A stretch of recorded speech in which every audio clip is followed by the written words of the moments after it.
우선 작년 수능이 평소에 치던 시험에 비해서 망한 편에 속했고, 당연히 제가 목표하던 대학이나 학과에 가기에는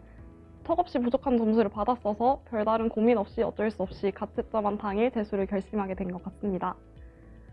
고3 때에도 나름 공부를 열심히 한다는 얘기는 많이 들었었는데, 아무래도 학교 생활이나 내신 시험 준비, 수시 결정 같은 수능 공부 이외의 다른 활동에 들인 시간이 적지 않았다면,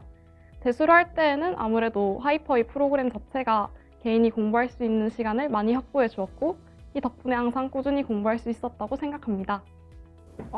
우선 고3 겨울방학 때 윈터스쿨로 의대관에서 한 달간 공부를 해본 경험이 있었는데, 이제 이때 하이퍼의 프로그램이나 생활 관리 같은 부분에 있어서 만족을 한 편이었고, 그 당시 학과 담임 선생님이셨던 김수진 선생님한테 많이 의지도 하고 고민 상담도 많이 했었는데, 선생님께서 강화기숙의 생명과학 수업을 하신다는 얘기를 듣고 바로 강화기숙으로 선택하게 되었습니다. 모든 수업 자체도 제가 실력을 높이는 데에는 많은 도움이 되었던 것 같지만, 이제 제가 생각하기에 가장 도움이 많이 되었던 것은 HSP를 작성하는 부분이었던 것 같습니다. 매일 HSP를 작성하게 되면서 아무래도 그냥 공부하기보다는 목적의식을 가지고 공부하는 시간도 늘어나게 되었고, 아침에 그날 해야 할 공부 같은 것을 떠올리면서 계획표를 작성하고 실시간으로 공부량도 점검하면서 공부하기 싫은 마음이 생기는 날들이 있더라도 나태해지지 않고 끝까지 열심히 공부할 수 있었던 것 같습니다. 이제 또 HSP를 적는데 수업 중 배운 가장 중요하다고 생각되는 내용이나 아니면 제가 개인적으로 몰랐던 내용을 HSP에 작성하고 일과 마지막 시간이나 아니면 자투리 시간에 틈틈이 읽으면서 자연스럽게 주기적으로 복습도 할 수 있는 기회가 되었던 것 같습니다.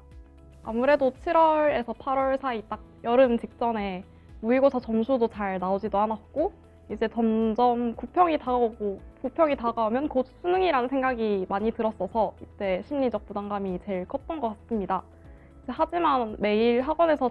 제공해주는 플래너를 작성하면서 이제 공부량이 부족할 때마다 반성도 하고, 또 이제 친한 학과 선생님들께 상담도 하면서 고민도 토로하고 이제 또 조언도 들으면서 자연스럽게 이 시기를 견딜 수 있었던 것 같습니다.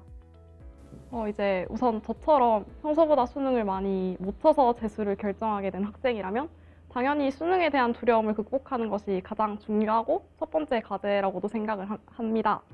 저는 평소에 모의고사마다 점수가 잘 나올 때도 이제 수능 때 또다시 작년처럼 망하면 어떡하지라는 걱정이 제일 컸었는데, 이제 그럴 때마다 선생님들께서 상담을 하면서 자신감도 많이 심어주셨고, 또 이제 제 스스로 수능날 행동 강령을 작성을 해서 매 모의고사마다 시험도 해보았고, 이제 또 상황별 대처법, 예를 들어서 영어 듣기 방송 사고가 나면 나는 어떻게 할 것인가 같은 이제 대처법을 제 스스로 작성을 해서 수능 직전에는 매일 수첩을 보면서 수능날을 맨날 상상을 하였고, 이제 그 덕분에 수능날 긴장도 적게 하고 자연스럽게 작년보다 더 좋은 결과를 얻을 수 있었다고 생각합니다.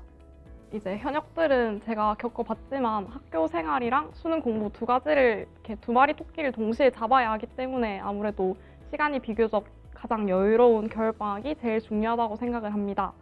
겨울방학이 이제 자신의 부족한 점을 메꿀 수 있는 마지막 기회라고 생각을 하고 열심히 공부를 해야 하고, 이제 이때 하이퍼와 같이 윈터스쿨을 활용해서 고3 수험 생활에 대한 조언도 선생님들께 얻고 기숙학원에서 올바른 학습 습관을 들여서 나가는 것도 좋은 방법이라고 생각합니다.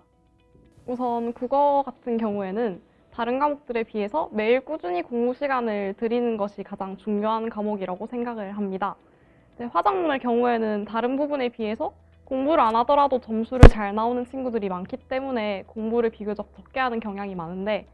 수능날 국어 점수를 잘 받기 위해서는 화작문에서 실수를 하면 안 되는 것은 기본이기 때문에 주기적으로 공부를 하는 것이 필요하다고 생각합니다.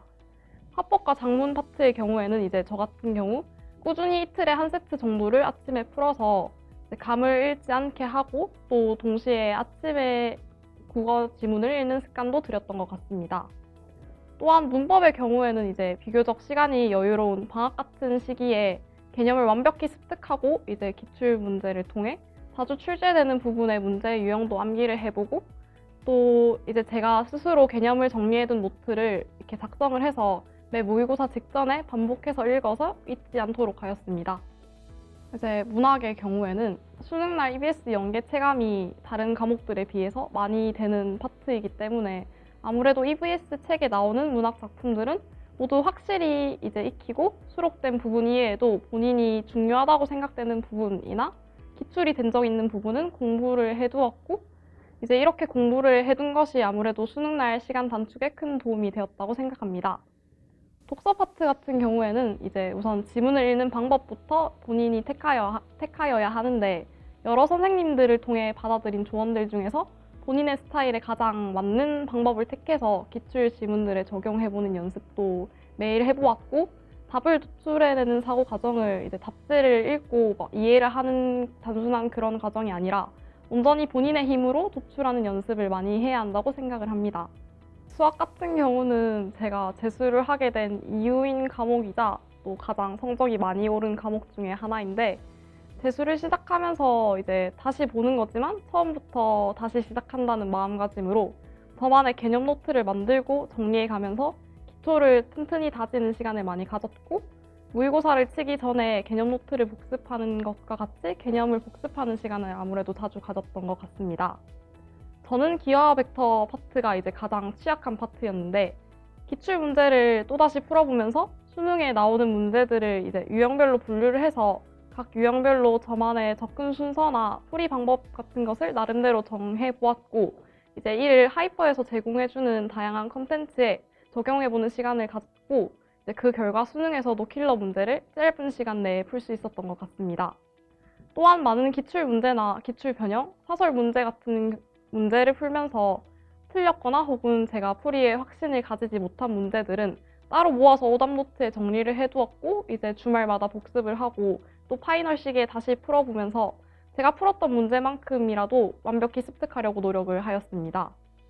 또한 제가 따로 조금 개념 공부가 부족하거나 취약하다고 생각되는 부분은 학원 선생님들께 질문을 통해서 취약한 점을 극복할 수 있었던 것 같습니다.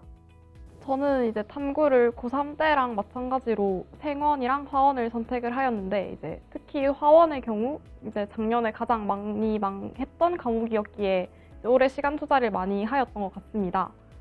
화학은 우선 초기에 개념을 다시 공부하면서 기초 개념 이외에도 문제를 빨리 풀기 위해 필요한 개념들은 모조리 다 외우는 편이었고 킬러 유형들도 분류해보고 유형별로 풀이 방법을 익히고 또 많은 문제를 풀어보면서 적용하는 연습도 하였습니다. 호평 이후 이제 선생님께서 최근 평가 문제를 분석해보는 과제를 내주신 적이 있었는데 이를 분석하고 또 암기하는 과정에서 제가 공부했던 내용을 체계적으로 복습을 하고 또 정리하면서 작년보다 훨씬 더 준비되어 있다는 느낌을 많이 받았던 것 같습니다. 또 이제 제일 걱정했던 과목이었지만 자신감을 가진 상태로 수능을 칠 수 있었고 그 결과 좋은 성적도 받을 수 있었다고 생각합니다. 이제 생명과학 같은 경우에는 다른 과목에 비해서 암기의 비중이 상당히 높은 편이므로 초반에 공부할 때는 개념 숙지랑 암기를 완벽히 하는데 가장 집중을 많이 하였습니다. 또한 학원에서 제공해주는 많은 컨텐츠를 풀어보면서 시험 운용에 대한 피드백도 많이 했고 매 시험마다 조금이라도 헷갈리는 개념을 이제 정리해서 자투리 시간에 자주 보아서 완벽히 암기할 수 있도록 노력하였습니다. 또한 탐구 같은 경우에는 가장 마지막에 치는 시험이라서 신체적으로 또 정신적으로 힘들기도 하고 두 번째 과목의 경우에는 첫 번째 시험에 여파가 남아있어서 시험 운용에도 영향을 줄 수 있다고 생각을 해서 평소에도 이제 항상 연달아서 두 과목을 하루에서 제일 집중이 안 되거나 피곤한 시간에 쳐보아서 최악의 컨디션에도 이제 제 실력을 발휘할 수 있도록 연습을 많이 하는 것이 가장 중요하다고 생각합니다. 우선 이제 1학기는 다시 공부하는 것이지만 처음부터 시작한다는 마음으로 개념을 확실히 완벽히 하기 위해서 노력을 해야 한다고 생각합니다. 기초가 흔들린다면 아무리 심화학습을 남들보다 많이 해도 의미가 없다고 생각을 하기 때문에 진짜 조금 안다고 해서 기초 개념을 소홀히 여기는 경우는 없어야 한다고 생각을 하고 특히 본인이 취약한 과목의 경우 작년에 실패 원인을 가장 먼저 분석을 해서 개선할 점을 찾고 고치기 위해서 노력하는 것이 가장 중요하다고 생각합니다. 2학기의 경우에는 이제 각 과목의 어려운 유형도 맞추기 위한 심화 공부를 개념 공부와 병행을 하였는데 이때도 역시 심화 공부에만 집중을 하는 학생들도 많이 보였는데 그렇게 하다 보면 자기가 공부해왔던 내용을 잊을 수 있기 때문에 공부했던 내용도 복습하는 시간을 어느 정도 할애를 해야 한다고 생각합니다. 3학기 같은 경우에는 본인이 1년간 열심히 쌓아온 지식을 다시 한번 복습을 하고 새로운 내용을 배우는 것보다는 알고 있는 내용을 이제 완전히 자신이 것으로 만들어서 수능날 당장 바로 활용할 수 있도록 공부를 해야 한다고 생각합니다. 특히 수능날 자신의 실력을 발휘할 수 있는 최상의 컨디션을 위해서는 3학기에는 너무 무리하지 않고 이제 수능을 잘 칠 수 있다는 자신감을 가지는 것이 가장 중요하다고 생각합니다.